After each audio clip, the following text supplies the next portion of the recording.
Firstly, I should begin by thanking everyone here for coming tonight. Not the most inviting weather. Also to Lamakaan for giving me this honor to be here and talk about the book and launching it. Always wonderful to be in Hyderabad. What Professor Satyanarayana has proposed is I speak for what, 20 minutes? 25 minutes. Yeah, it should be hopefully over in 20 minutes. And then we'll open it for discussion where we talk about, or Professor Satyanarayana can respond, and then we can have a more broader general conversation.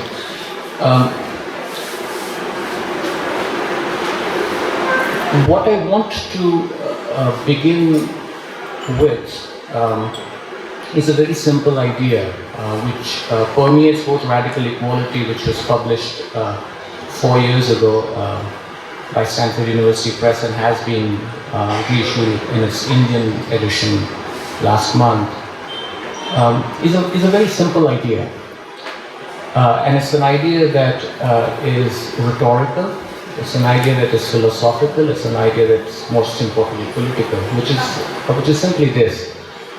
It is precisely when our constitution is in the gravest crisis, it is precisely when our constitutional values face their greatest risk that it becomes possible for us to declare the constitution as sacrosanct.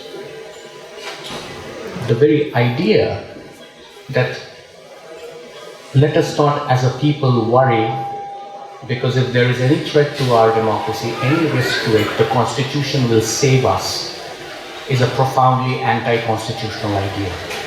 Constitutions do not save democracies, democracies save constitutions. And to make that point, to understand the density, the imperative, the importance of that claim, is to come back to the work of B.R. Ambedkar. So this is just another more conceptual way of answering the question, why do we read B.R. Ambedkar today? And to read B.R. Ambedkar today is to not merely cite B.R. Ambedkar, is to not merely invoke Ambedkar, it is to understand the central theses and the core idea of constitutionalism that permeates and saturates his work. I say that because one of the risks today is that it has become one of the easiest things to do. One of the easiest things to say these days is that Ambedkar was a constitutionalist, that he believed in the Constitution. The question is, what kind of constitution did Ambedkar believe in? And are there moral and political resources available to us to rethink the constitutional foundations of our democracy? Ambedkar was very clear that Constitution, the one that he drafted, the other constitutions that he rigorously studied, the proposals he made, the writings, the several hundreds and thousands of words he wrote around and during the time he worked on the Indian Constitution, that it is not, it is not this document, this set of statutes and laws that is adequate for democracy to survive, let alone thrive. What is needed for democracy is a certain kind of political courage, is the ability to question all laws that work through principles or histories of inequality around us. It can be easy to, it's remarkable that for someone like him, one of the easiest things we can do as a people is to hide behind the Constitution. Is to legitimate all existing forms of conflict, of social division, of hierarchy, of social tyranny, of, most importantly, political violence, by simply saying it's within the realm of the Constitution, that we are still a constitutional democracy. Almost every single crime that is morally illegitimate can actually be constitutionally legitimate. Almost every single act of state violence, for example, is perfectly constitutional.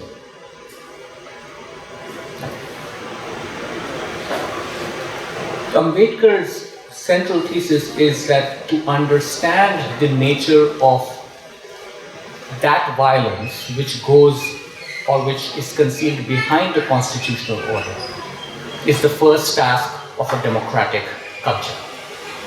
That we are not democratic simply by dint of hiding behind a constitution. We are democratic only when we start to investigate what is it that allows violence to thrive within the shadows of our constitutional order. The Constitution is not a religious document. Constitutionalism is not a theology. Constitution is a way of living democratically and, most importantly, living freely. It is to first, therefore, understand when I argue about Ambedkar's relationship to Gandhi is that the core, the distillation of their difference lay not on the question of many of the other things that we've come to learn about, hear about, and so on. For example, their disagreement over untouchability, their disagreement over caste reform, their disagreement over Kashmir or Pakistan or referendums and plebiscites. There are many things over which these two thinkers differed. But if we really strip this disagreement of all its political context and go down to the nub of its philosophical core, what we really get is a profound disagreement over their understanding of the nature of violence. It is argued, for example, that Gandhi is a theorist and one of the greatest theorists and practitioners of nonviolence, and that Ambedkar is one of the greatest theorists of the modern democratic constitution. They are both fairly accurate and yet fairly, and I would say thoroughly inadequate. Because there is much more to Ambedkar's constitutional theory than simply the proposal that we live as a society and as a society of laws. How do we live in a society of laws when law itself is constituted through an act of historical crime? How is it that we become a society ruled by or governed according to the rule of law when our very foundation is criminal? And that is what makes Ambedkar so difficult to read for anyone, for all of us who believe that India is somewhere a civilizational ideal, that India is rooted in or anchored in some grand civilization that dates back 3,000 years or more and is rooted in a tradition that we call sometimes Hindu, sometimes Vedic, sometimes Sanskritic, sometimes Brahminic. To read Ambedkar is to understand the profound limit, but also the profound violence of this civilizational idea of India. But most importantly, it is to understand something about our contemporary moment, and that is our own shared collective indifference to violence around us. When I talk about cruelty, I talk about precisely this form of violence that Ambedkar, and to some extent Gandhi has in mind. The violence around us that has ceased to be a crime. The violence around us that is met not with political action, but with mere moral outrage. The violence to which we respond by collective silence at best, or collective indifference at worst. That violence which has ceased to be a crime within a constitutional order. We are a constitutional democracy. Nobody can legitimately question that fundamental, not yet. At least for now, we can't question that we are in some formal sense still a constitutional democracy. And yet, within the framework of that constitutional order, it is also true that we live a life of shared and collective indifference towards violence. And this indifference is what Ambedkar calls cruelty. Why is it, for example, as he says, often asks,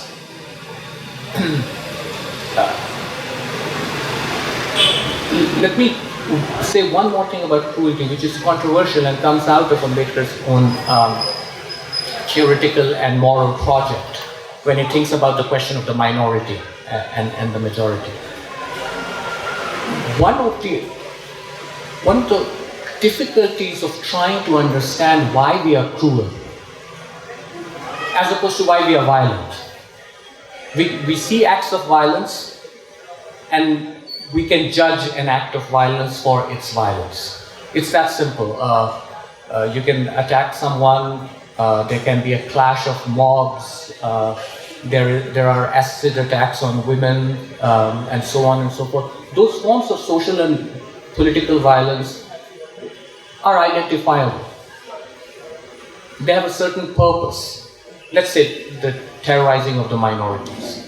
Let's say a sheer, long-standing historical misogyny or hatred of women's rights. Those purposes or those ends define all forms of violence, including violence for social justice. Modern revolutions often have tried on that form of emancipatory violence. The Naxalite movement had at its heart the question of the land reform or agrarian reform and so on. And they are violent too. But Ambedkar's idea of cruelty is something different, which is that it is a form of violence that has broken completely away from any sense of proportion between its means and its ends. There is no sense of order. There is no, let us say, if we are all modern, we would say there is no rationality to cruelty.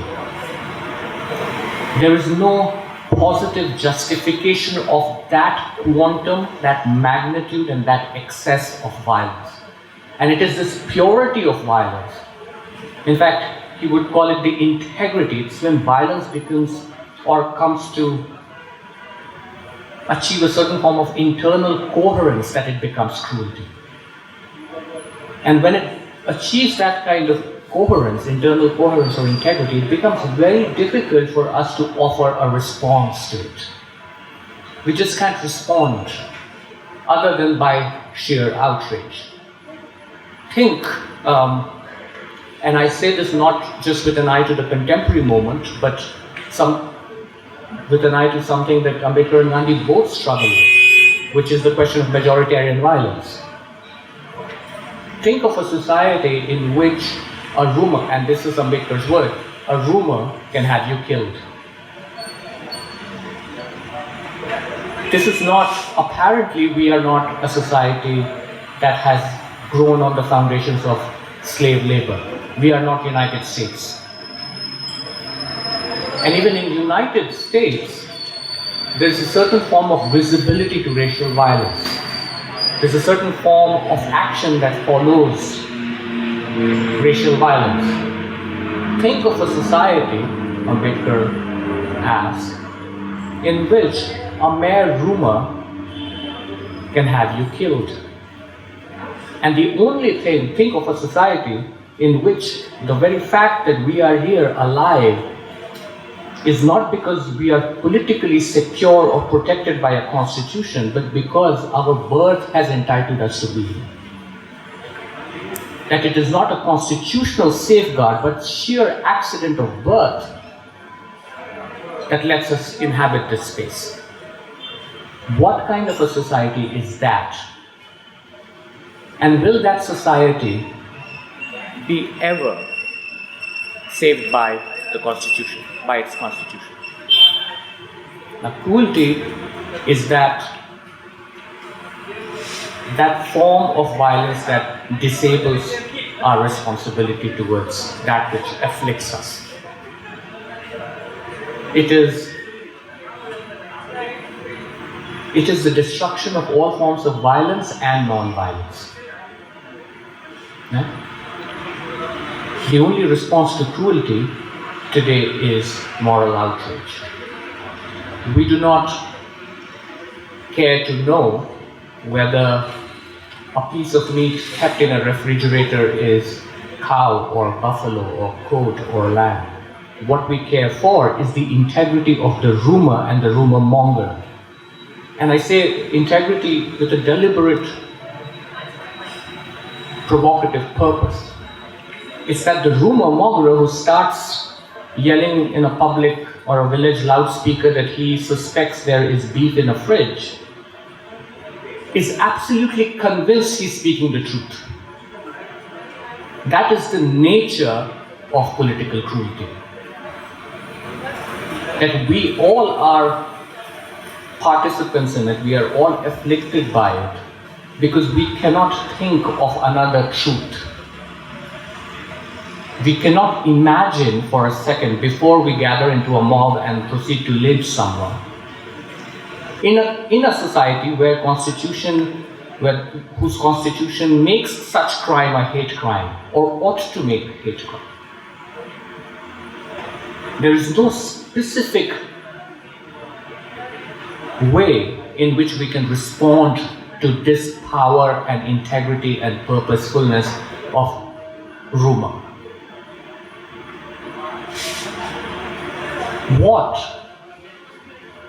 And this would be my final point about what I think is the major stake of Ambedkar's philosophical project vis-a-vis Gandhi. But we have only that much time, so I'll depend on Ambedkar to develop one more idea which is related to this form of indifference or our lack of responsibility other than outrage when we see events like these. What is it that makes or gives these forms of violent rumor their largely consensual structure? Why do we all fall in line? Why is it that other than outrage we have no collective democratic responsibility to offer or response to offer to these crimes? How is it that in a civilization that prides itself on non-violence, can such violence still be legitimately construed as mere public act rather than a moral crime? Why is lynching considered to be simply an example of mob violence rather than majoritarian tyranny? And we all accept it. We accept it because this is what the Constitution says. There will be a deliberative procedural mechanism to address this violence, and people will then be sent behind bars or punished and so on. But they are not. And that too is a historical and contemporary fact. They are not punished. They are out. They are among us. What is it that allows this indifference to thrive? And there are two answers. One, that somewhere we share a temptation to violence as a society. And that temptation to violence is anchored in the idea that we are right because we are in the majority. That temptation thrives because we believe that to be in the majority is to not have the greatest right to be in the majority is the right to always be proven right. That we can do no wrong. That there is no moral crime that is low enough for us. That form of majority is what lies at the heart of what I call in this book, the risk of democracy. The risk of democracy is the amnesia, the collective amnesia of the majority. Its ability and its willful forgetting of the fact that it can make only decisions. It cannot rule. The majority cannot rule. The principle of the majority, the majoritarian body, whoever this majority is and whoever belongs to it, does not have the right to rule. From that arrogance or civilizational arrogance of numbers, that is to say, we are always right because, look, we've never been wrong in 3,000 years.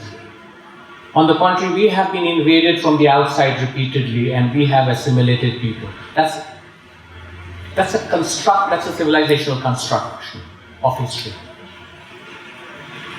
And Gandhi is a remarkable critic of that construction. We tend to forget in 1943 he tells the Viceroy, this is barely 4 years before the British eventually leave, Gandhi tells the Viceroy, you don't have to go. You don't have to leave India. India is as much yours as it is mine. That ability to render the very hierarchy and the distinction between the ruler and the ruled is what democracy should be. Instead, we have a democracy in which the majority today thrives in the belief that it can never be wrong. That it is the strength of numbers that gives us an unimpeachable right to always be right. And the consequence of that misconception, the consequence of what I would call even a majoritarian crime in India, is a kind of politics in which political courage has completely dissolved. This is not to say that there are not courageous voices in any democratic society. Some of the greatest constitutional traditions in the world, you think of France, you think of the United States, you think of South Africa, you think of India, even Israel. Constitutions thrive not because they were made at some determinate historical moment, but because they are constantly being re-energized by simple, small, thoughtful, invisible, anonymous, minuscule, inconsequential acts of everyday courage. The democracies live not by heroic action, not by messianic figures, not by people who come and say, nothing's happened in the last 60 years and I'll change everything overnight. That is not democracy. That is tyranny. That is tyranny of one. Democracy has to be a constellation of two. There is the majority that is aware that it has no right to rule. And then there is a minority that Gandhi says as early as 1909 that history will prove is often right. In fact, the moment, this is the greatest evidence of us, you, I, anyone, of being in a minority. Not our creed, not our caste, not our religion, but the very idea that we can speak truth to power. That we can speak courageously and fearlessly to those who wield power, and to those who wield power illegitimately. And that power is illegitimate not because they have not been electorally sanctified. Of course people get elected. They come back with greater majorities, greater vote share. But that majority is rooted in a certain kind of fear. It's a remarkable society that lives in the fear of small numbers. a remarkable society that believes that it's always under threat. The majority is always under threat by a minority. So on the one hand, the aristocratic, oppressive, rhetorical claim to political dignity that the majority lays hands on. We have dignity and we have power and we have a civilization, we have a history. On the one hand, the majority thrives in that rhetoric of dignity. On the other hand, and in the same breath, the same majority will speak the language of resentment, of loss, of things being taken away from them, of them having always been invaded. It's this dialectic or very productive tension between dignity and resentment at the same time that creates the structure of what Ambedkar calls the communal majority. No matter what we vote for, what party we vote for,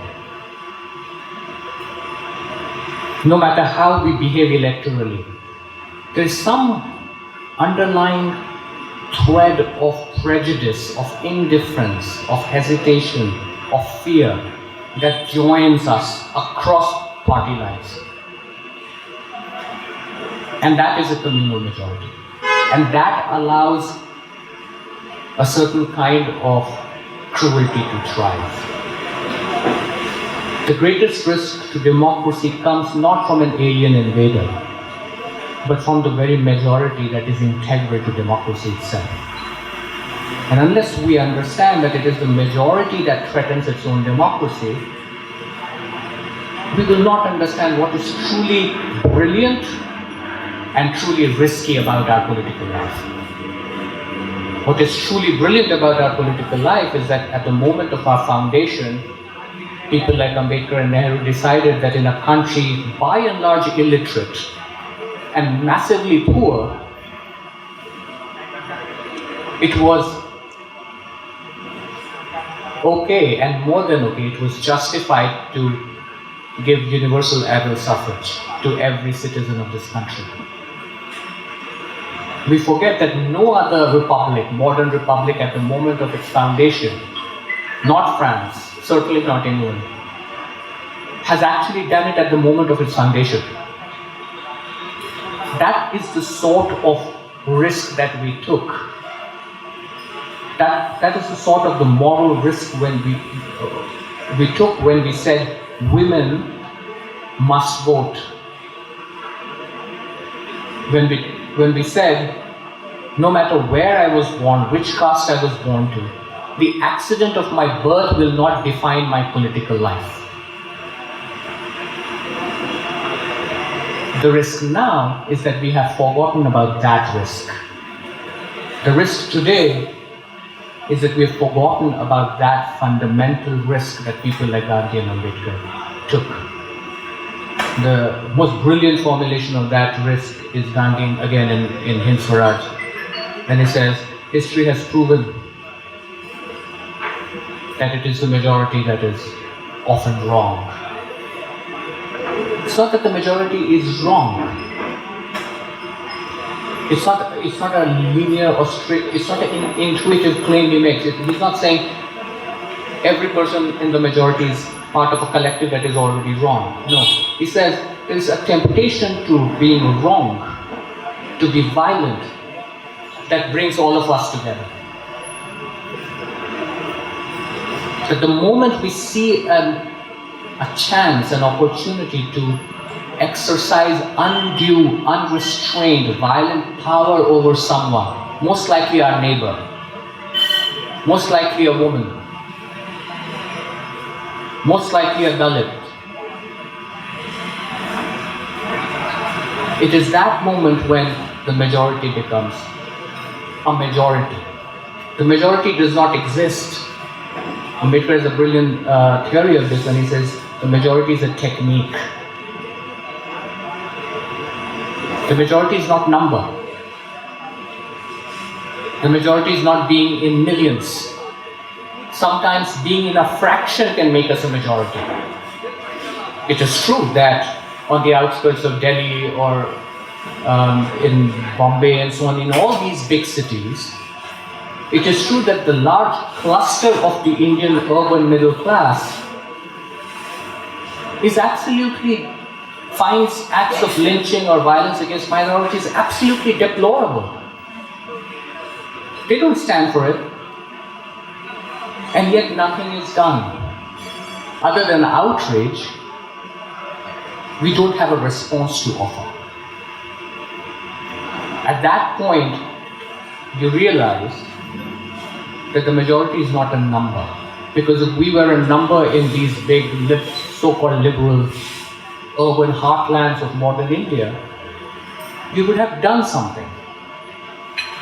We would have done something for hundreds and millions of manual scavengers, hundreds of whom died underneath our streets. But other than outrage, we have no response to offer to that systemic cruelty. And that is what allows Ambedkar to make a very fundamental claim about the risk that I talk or walk through in this book, which is that to understand the majority, us, to understand us, our biography, who we are, is to understand firstly that we are together as a majority, first and foremost, not a country, not a nation, not a republic, but a technique of violence. A technique that is anchored in a temptation to destroy that which is not us. And the only response to that form of indifferent cruelty is a new kind of political courage. The courage to say, as Ambedkar does in 1950, if the Constitution does not work, I will be the first one to burn it. Just as I was the first one to burn the Manusmriti, the classic Indian text which says molten lead should be poured in the ears of the Shudra and the woman who dare to recite the Vedas and so on. That, to me, is the idea of a constitutionalism, a certain moral constitutionalism that Ambedkar returns us to. And Ambedkar returns to us today with that central core moral idea that the Constitution will not save us unless we rise in acts of courage and save the Constitution. And that would be then, therefore, a true democracy.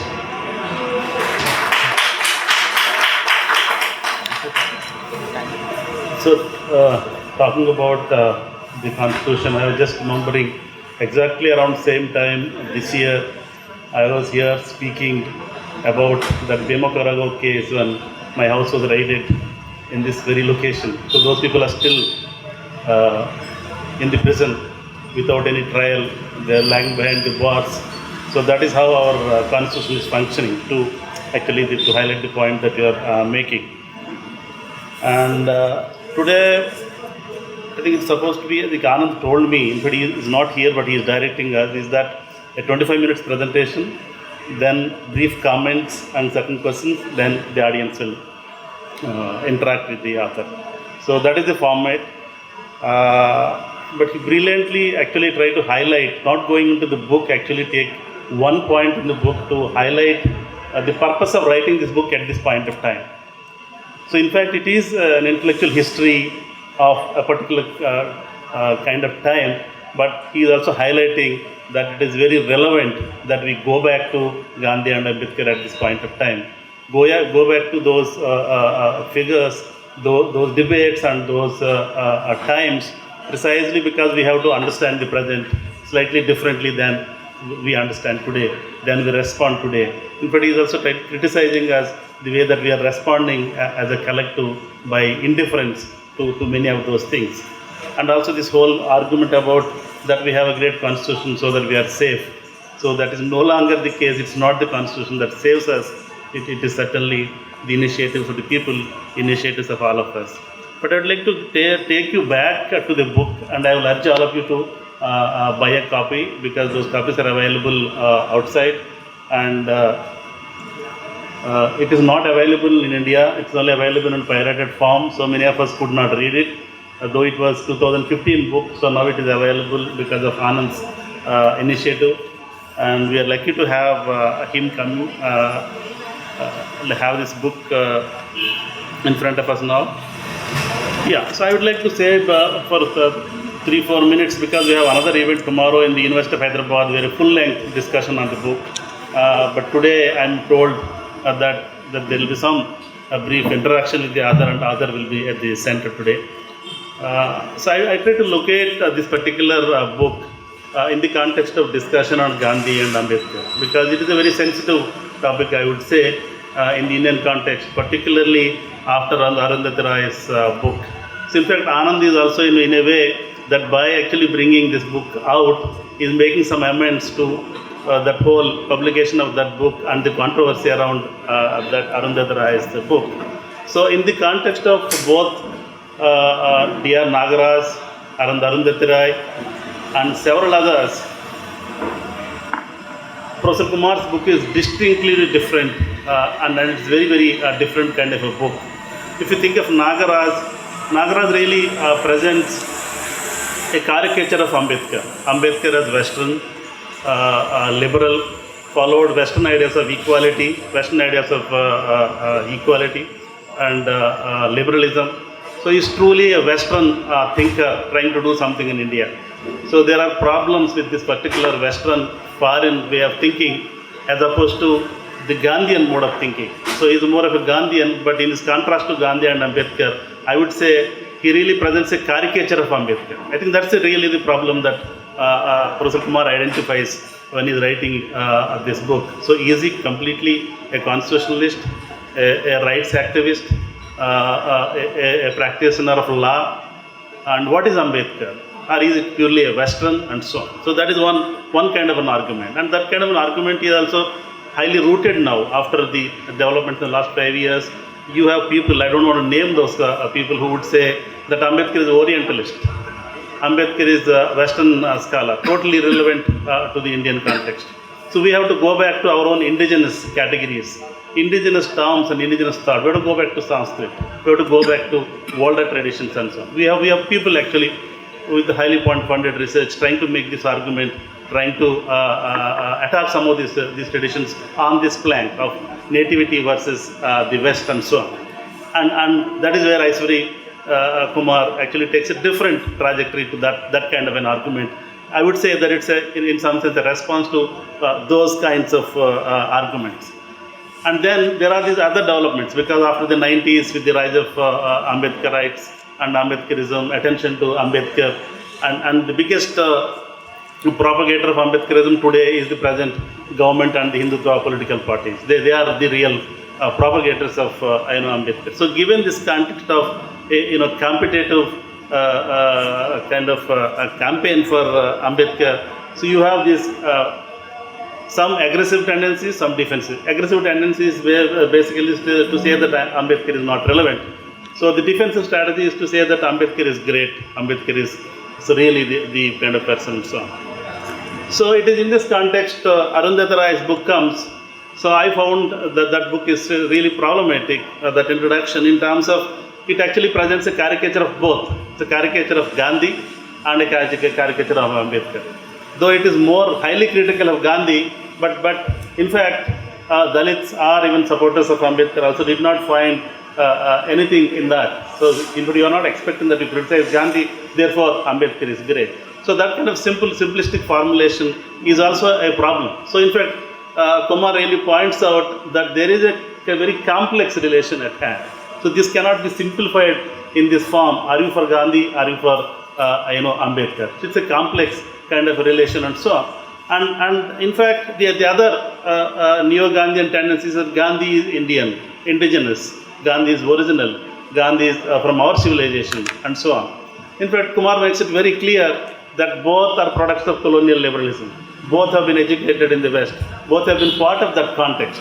But what is unique and interesting in this, in the works, in the writings of these people, is that both of them kind of chart a unique path, unique intellectual path, and they forge unique categories to think of a problem at hand. So that is something that we have to attend to, than to think about tracing them back to either to the West or to Sanskrit and so on.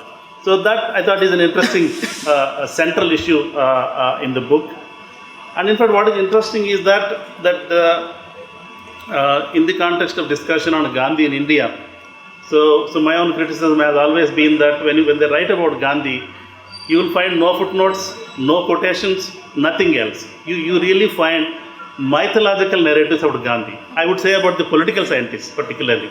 Whether you take any of the political theory books, so all of them are written about Gandhi, even as recently as Valerian Rodericks in the whatever. So you don't find a single quote to verify whether actually Gandhi has said this or not, because they have imbibed Gandhian thought and they produce a kind of mythology.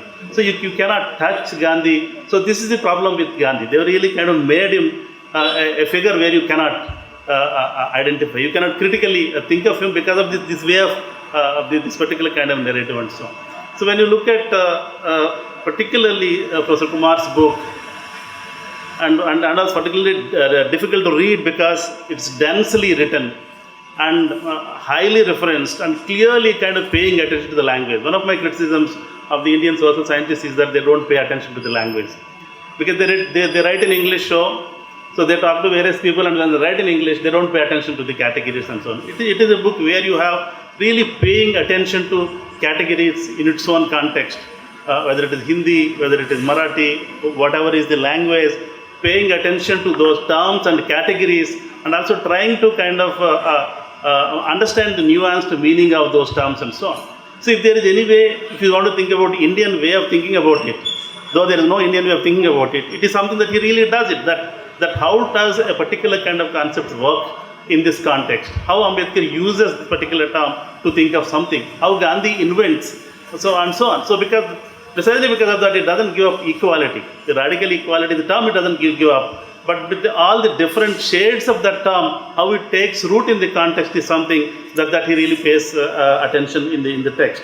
So the paying attention to language, terms and categories and so on, that I thought is quite interesting. And of course presenting Ambedkar for the first time as a theorist. Many times Ambedkar is somebody as a champion of the untouchables, or is an adversary of Gandhi, or a human rights activist and so on. So he is not seen as somebody who thought about democracy, who thought about a different kind of India, who theorized, and he was not thought of as a philosopher and so on. So that is the other, I think, biggest intervention that Kumar makes in this book, and it really tries to build on that. So there are many aspects of that which I will not go, because given my 5 minutes time. But I would like to ask on your own behalf some questions from the book, so that it will give you a better sense of the book, and I hope you will buy the book or you will read the book at a particular point of time. I think the first question is that which I think everyone will ask, or they may not even ask, I don't know, that why Gandhi and Ambedkar together? I mean, how did you arrive at this? Because the particular problem that some of us have been rising from the 90s is that there is no separate life for Ambedkar. It is always tied with Gandhi. If anybody wants to write in the West or in India, you write along with Gandhi. Even if you write about Ambedkar, I will tell you this, Gail Ombed or LLL Jailet, everyone who has written about it, the title is Ambedkar, but inside you will have more of Gandhi than Ambedkar, but it's about Ambedkar. So this has been a tragedy that he's caught in this bind. So is there any particular reason how you arrived at this? Thank you, Professor Satyanarayana, for your generous reading and very perceptive question. One of the defining features of those who study the life of ideas, political ideas in India, is as you were saying, the notion that something original, something truly original happens in modern Indian ways of thinking about politics with Gandhi. That it is with Gandhi that we break from certain established modes of thinking about religion, about culture, about society, about scripture, and so on.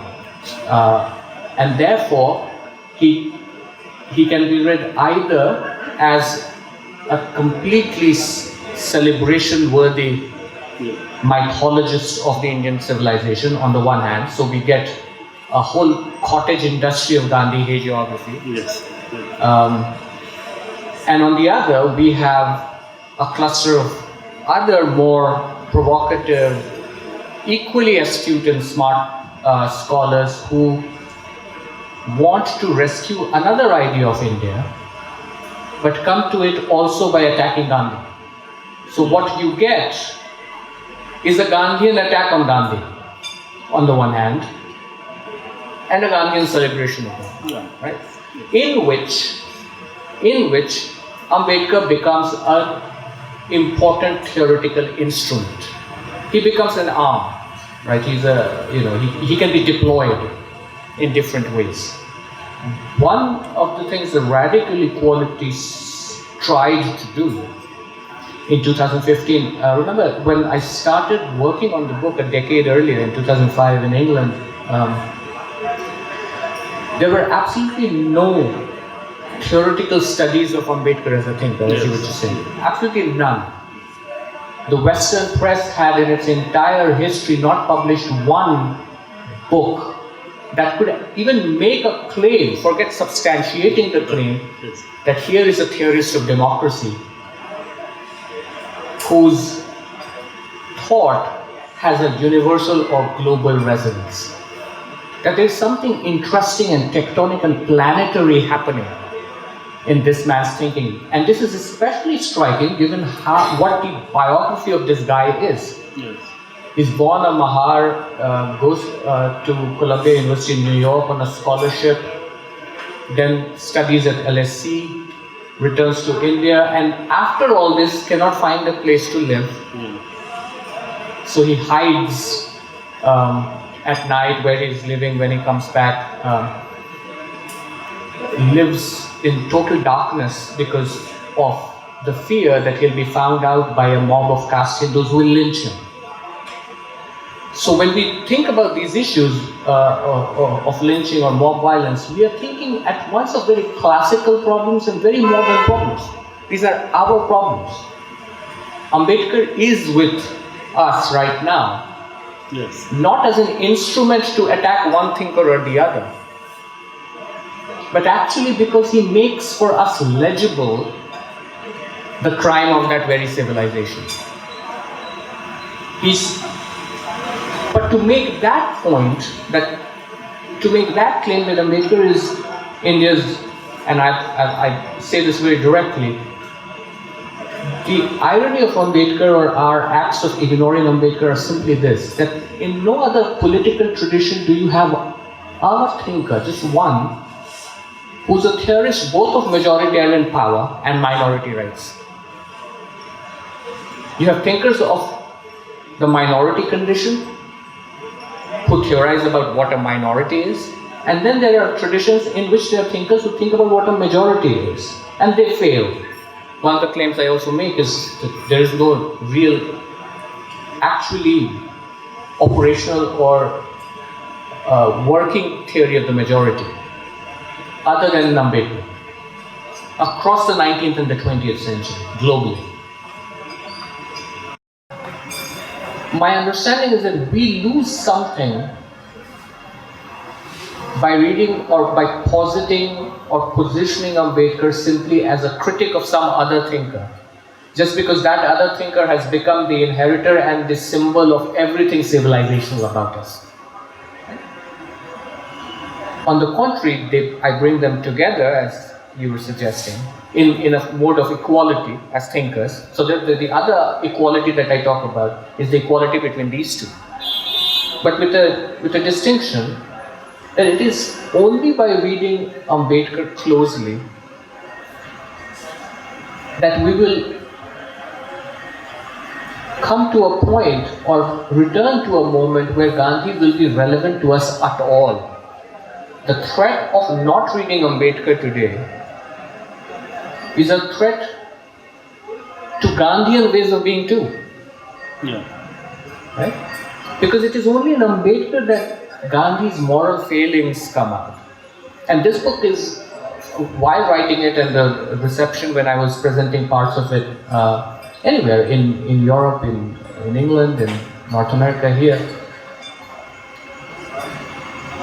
it was striking, and it still is striking, how neatly you can divide an entire world of scholarship around Gandhi. There are those who will celebrate it and those who will denounce it. But if you were to rescue anything that is valuable in Gandhi, and that is the jury is out on that. But if there is anything valuable in Gandhi, that value becomes legible to us only by an Ambedkarite political thought, only by investing ourselves or reading closely Ambedkar. So, if there is a radical equality between them, it's in taking Gandhi's moral failings seriously. And those failings are our failings. And I want to make that claim very clearly, as I do in the book. Yeah.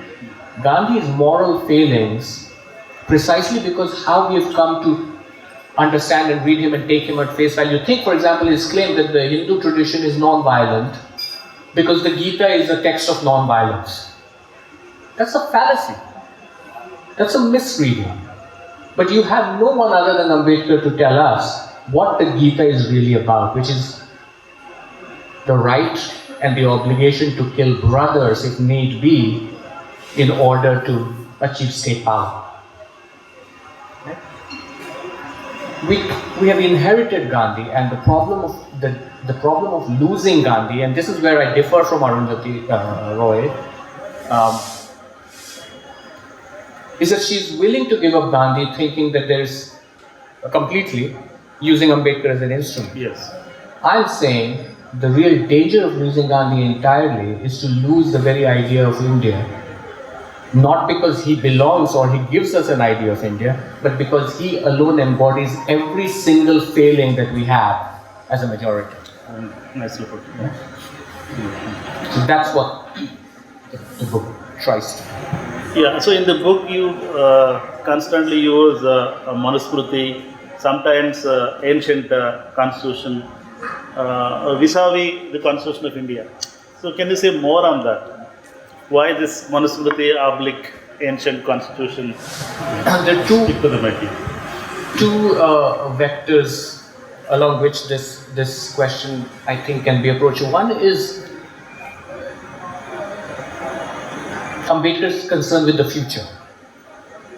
I mean, all thinkers are concerned with the future, but nowhere is a thinker who's so radically open to a democratic future, so carefully and rigorously invested in the past, in the kind of mythic past that blights or that compromises that future. So in Ambedkar, you think of Nehru, who too has a kind of civilizational investment in the idea of India. But his approach to the past reeks of a kind of arrogance that is deeply unself-reflexive. Now, we could argue today that it is dangerous to criticize Nehru. And I think any critique of Nehru should be made very, very carefully. But as far as our political future goes, this much can be said, that even Nehru, who I think is an underrated figure as a thinker, who is actually a thinker and underrated because he's such a statesman, has the moral capacity to imagine only one thing, either a future or a past. He can do both. Gandhi also can do only one thing. He can do the past. He can do civilization, and he does it very well. Because he makes a certain kind of civilization. In fact, it's a civilization so rooted in our collective crime, Ambedkar calls it felony. He has an essay where he calls Indian civilization a felony.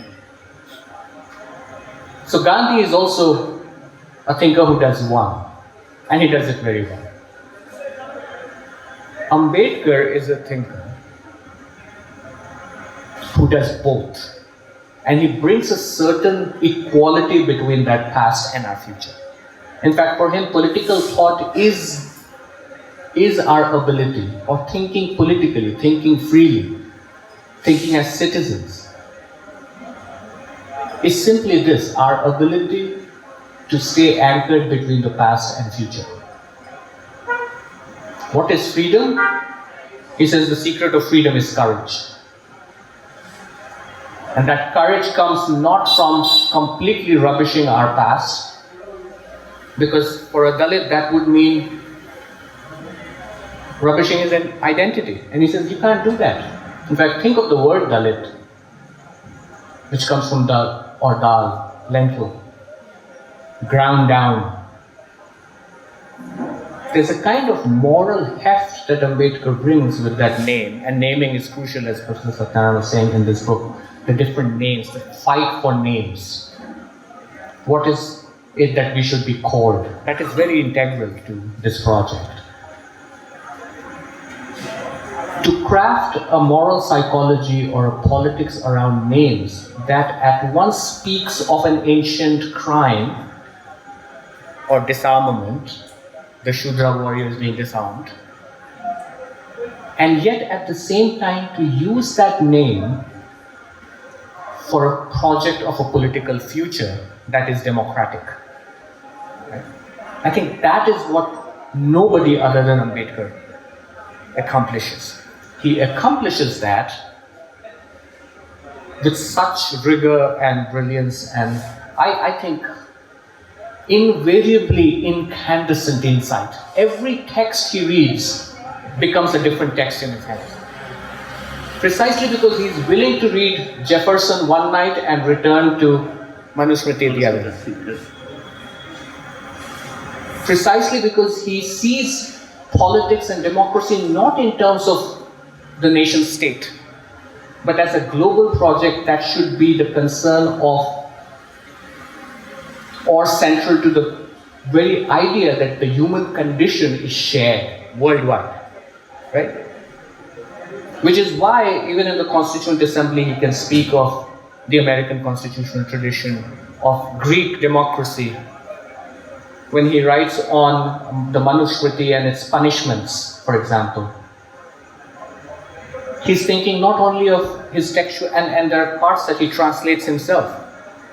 Extensive cataloging of punishments meant for non-Brahmins or lower caste, middle caste, and so on. Juxtaposed with extensive readings of the Western canon, Thomas Hobbes, Rousseau, and so on, right?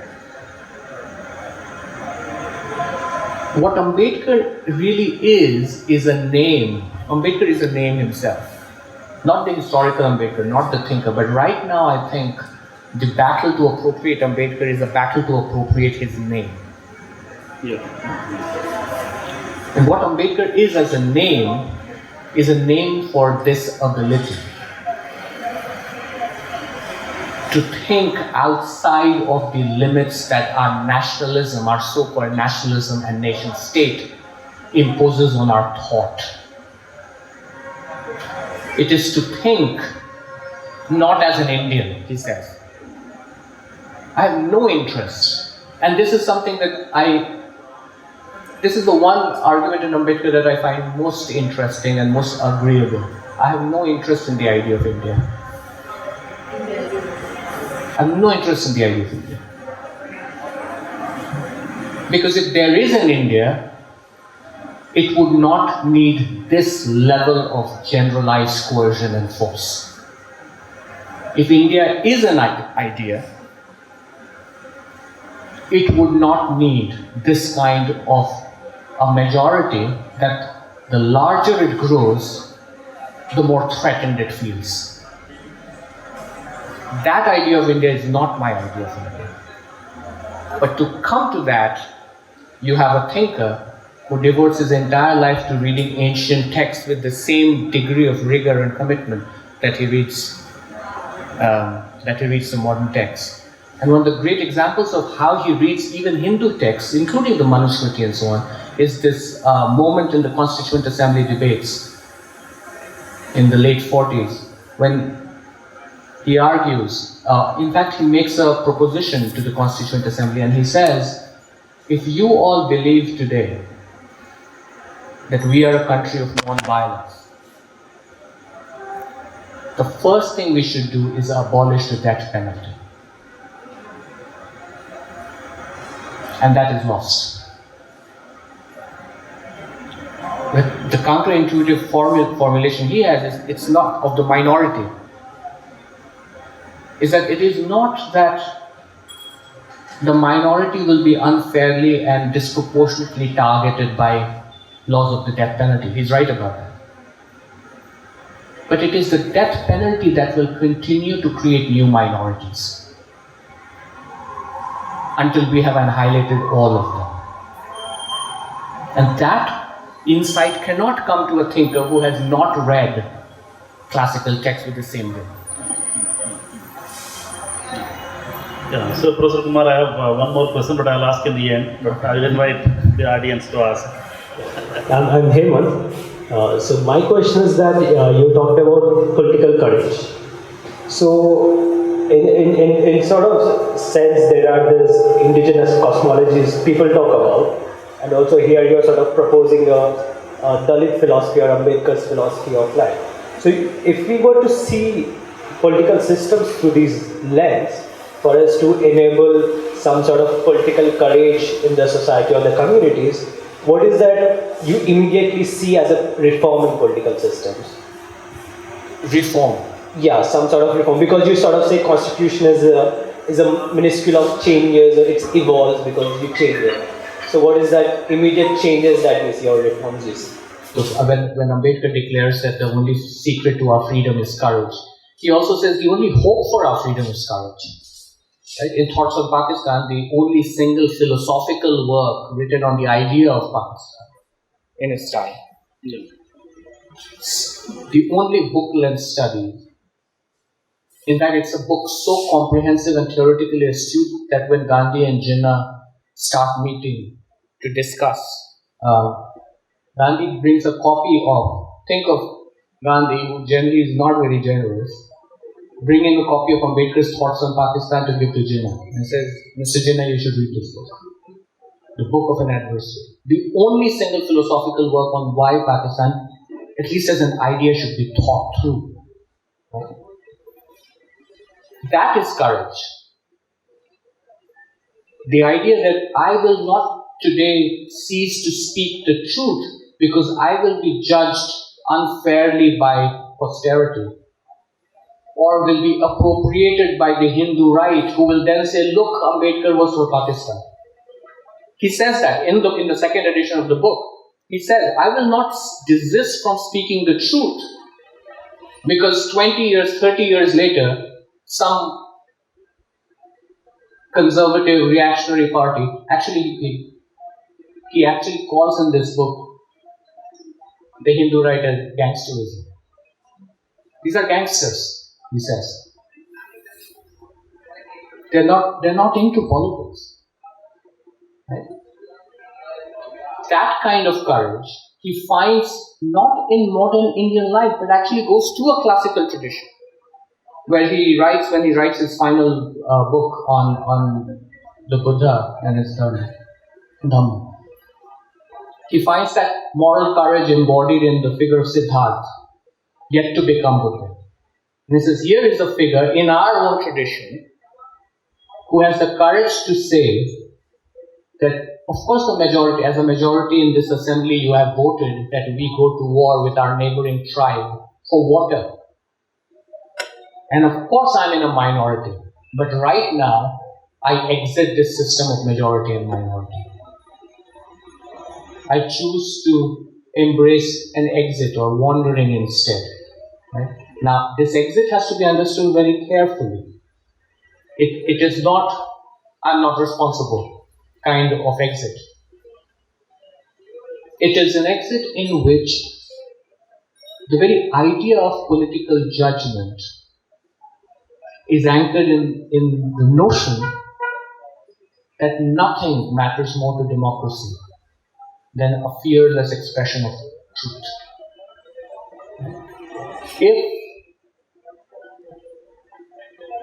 Think of political witnesses being killed. Think of whistleblowers being murdered. Think of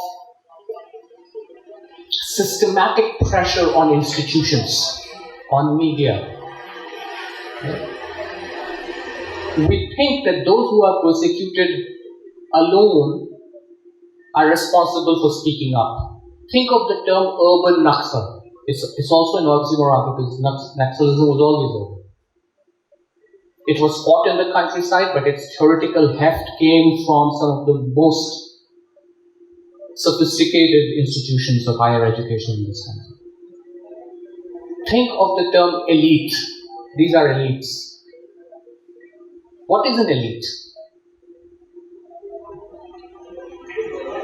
When Barack Obama, the US president, was questioned about this form of elitism that is killing our democracy, he says, the idea that people who have studied global climate change for 20 years be made directors of energy policy and energy futures and global debates on climate change, that is not elitism.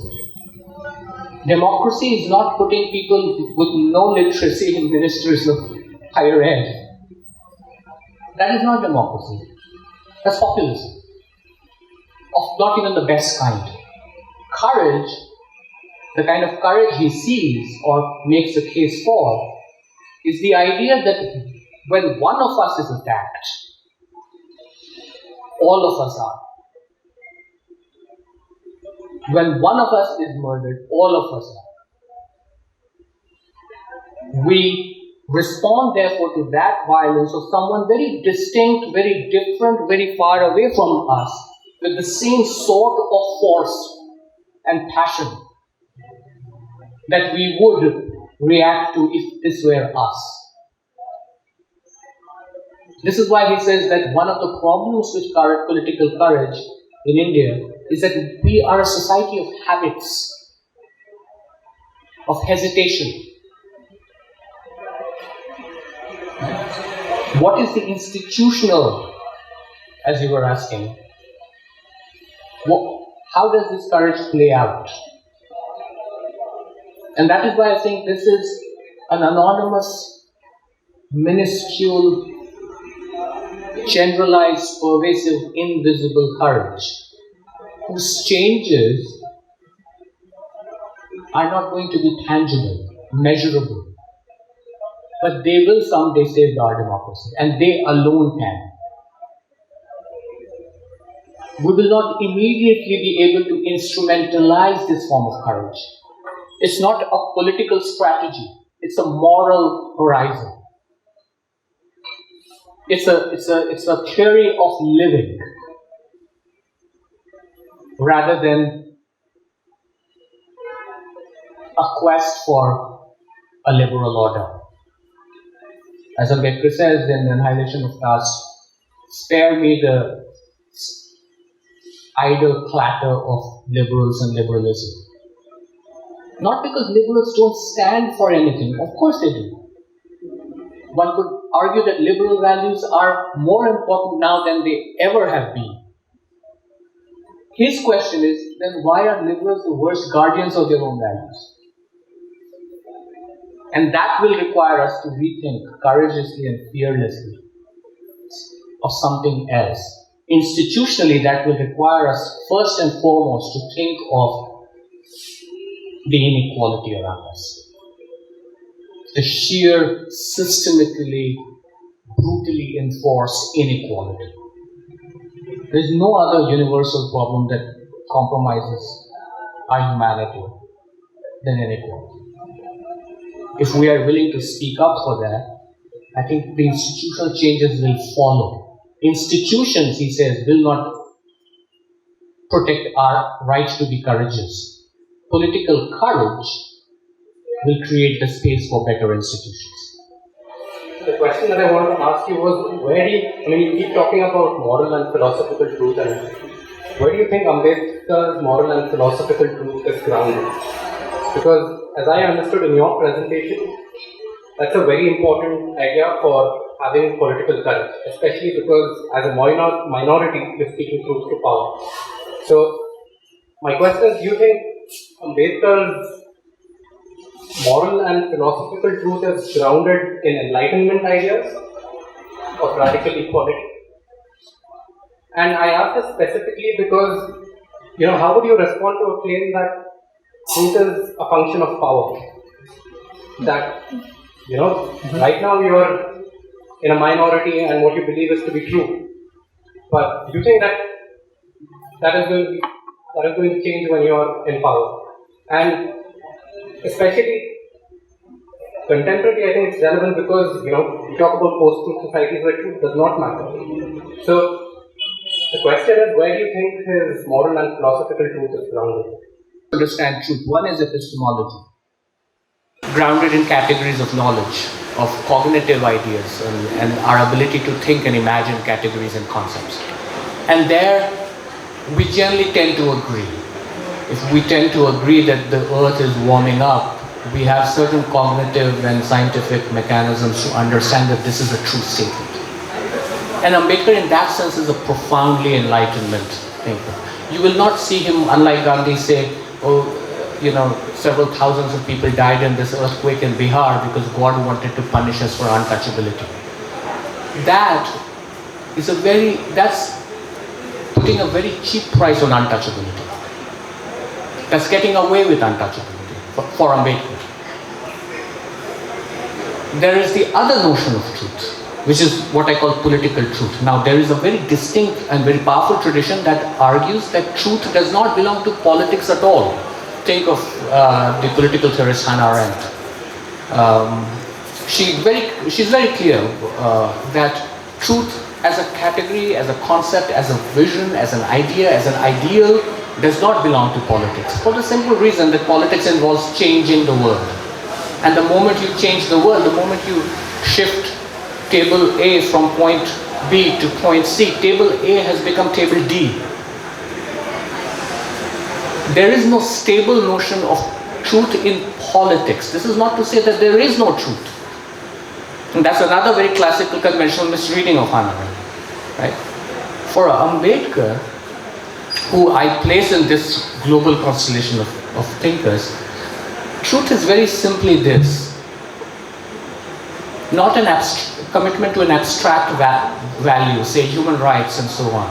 Because one of the problems of human rights is that we lapse back into our dependence on the nation state. There is no global institution that will protect our human rights. It will be the nation state. And that again is putting a cheap price on human rights. Right?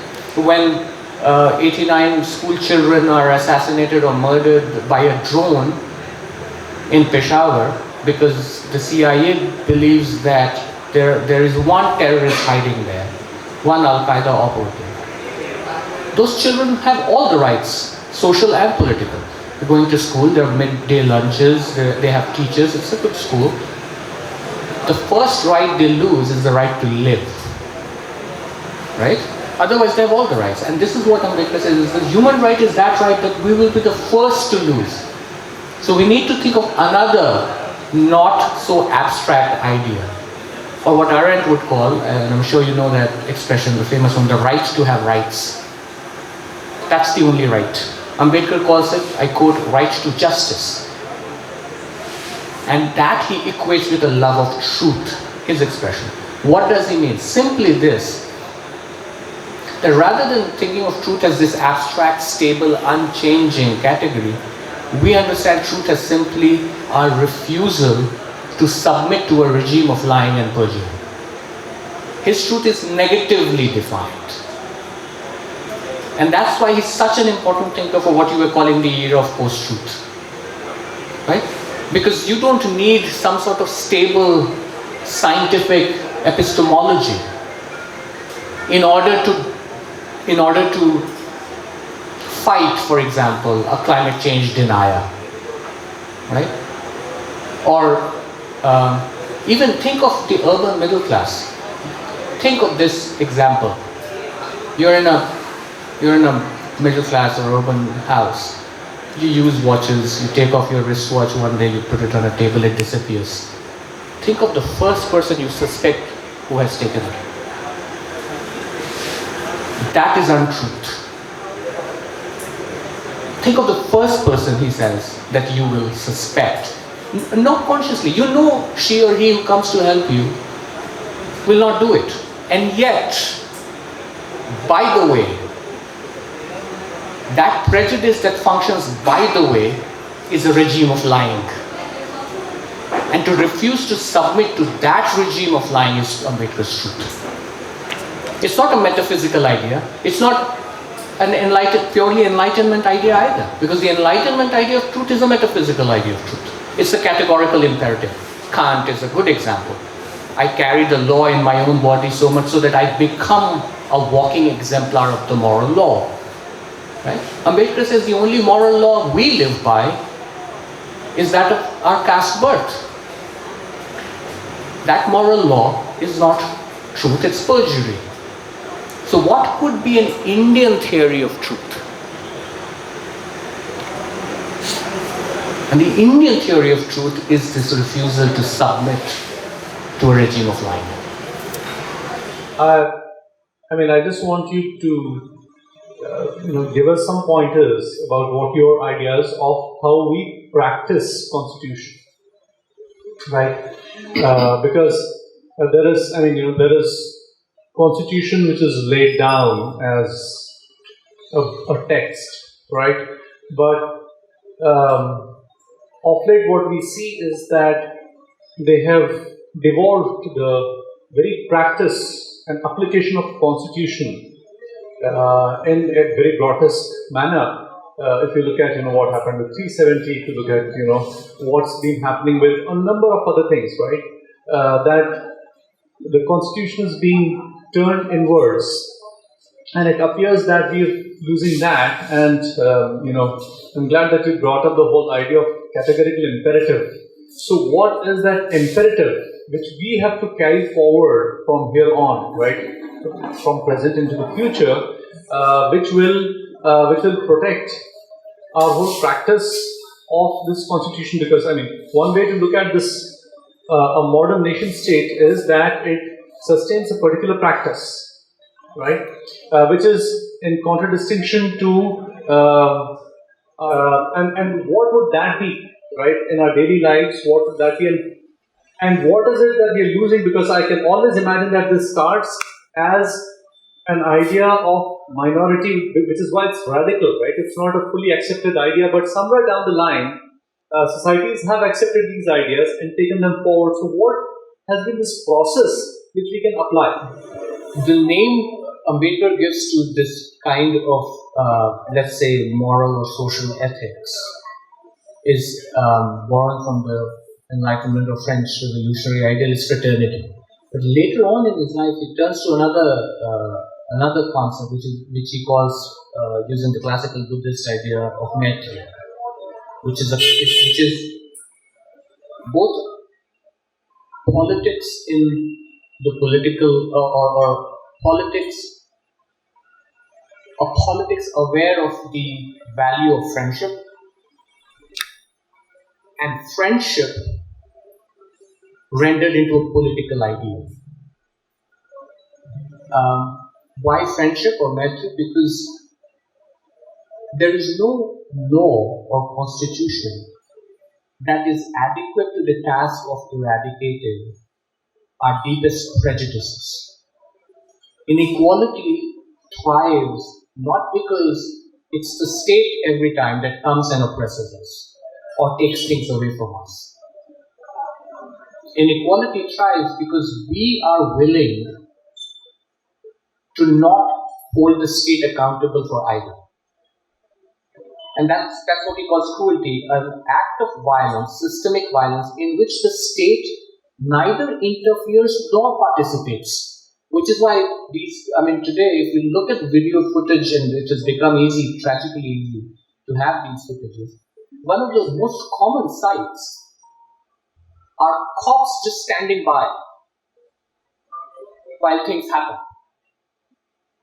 unless they are themselves being attacked, which also happens now. The cops are themselves targets now of this kind of perversion of democratic mandate. Right? So one of the problems or the risks of democracy is that the majoritarian mandate, especially when governments come back roaring to power, is that the rule of law takes a beating. Right? Ambedkar asks a more primary question here, not what we could always do. I mean, that's a policy question we need, social policy question we need to ask. What is it and how is it that we need to eradicate this, that we can eradicate this one? And this is not through social policy, but through a moral framework, in which friendship has to be a generalized political idea. But even before that is a more fundamental question that we ask in the Constituent Assembly. Are we as a people capable of ruling ourselves? We know that democracy is a rule of the people. But have we come to a point in history, or are we at the cusp of this future, where henceforth we will be able to rule ourselves? And he gives some mixed answer. He says, on the one hand, we will have political equality, we will have votes, we will have other such state-initiated programs, and on the other, we remain morally deficient. The violent nature of our politics is a symptom of our moral deficiency, not a cause of it. So we need a new imagination in which we can think about how we are as political citizens and why we have come to be. And in the truest sense, this is the only question democracy should ask today, with that idea that we were talking about worldwide, the skepticism towards knowledge, the denunciation of intellectuals, the attack on free press, the idea that academics have let us down, the idea that the global order has punished the worst. Now, that is why it works. Populism has come back precisely because some people justly believe that things have been taken away from them or they have lost something. To counter that factually unstable claim, we need two things. One, a struggle and a resistance through facts. And this is why when Ambedkar is given these long tirades of explanations by Congress ministers in the Constituent Assembly and the government and Nehru's cabinet, he says, other than the fact that the Vedas believe that we have aircraft in ancient India, can you give me a fact? Because here, I know you think I'm an abstract philosopher, but here are the facts. Here are the numbers. Remember, the guy starts his career writing on the finances of the East India Company. He is the only moral philosopher who also believes in social science. Right? And that it is from there that his notion of minority and his notion of courage comes. And he says that the answer lies in our ability to imagine a moral world. And this is so, to us it seems so obtuse that we feel incapable of comprehending what it is that it looks in real life. And really, even after this book, I have not found an answer, so I'm with you. I'm not convinced that we can have a full answer about what this moral imagination might look like. But what I am convinced about is that our freedom resides on this imagination. That there are ways of being free that simply a celebration or an idolatry of constitution will not yield. Something else has to be brought in. Some other politics, some other imagination, some other configuration. And in that sense, the 90s, when the Dalit parties and OBC parties and so on, and Muslim parties came to power in India's biggest states, that was one moment. But whether that moment was fully harnessed is another conversation. But the idea, and this is the tragedy of B.R. Ambedkar, that his ideas of moral life are judged by our failures to apply them. Because otherwise, those ideas are, to my mind, both theoretically rigorous and politically impeccable. But we think they are limited because we have failed to fully read them or actualize that. To the most direct question, I am with you. I'm not sure what concrete, but one of the things he says is about the incorruptibility of political office. How about that? Let's start by saying the moment I'm elected to political office, I will seize. He says, even when you're elected, I mean, he's also a guy who loses all elections. So his political career is pretty sabotage. It's founded on criminality. So I was just thinking, the criminality, which is very specific to India in terms of caste or whatever, and would it be very different from other societies where there's equal violence? So any kind of institution would therefore also be founded in the bedrock of such criminality? Absolutely. Two things. I mean, also Professor at Oxford, he says in the Constituent Assembly that India has always been a republic. We have had an indigenous republican tradition. Now, what is this republicanism you're talking about?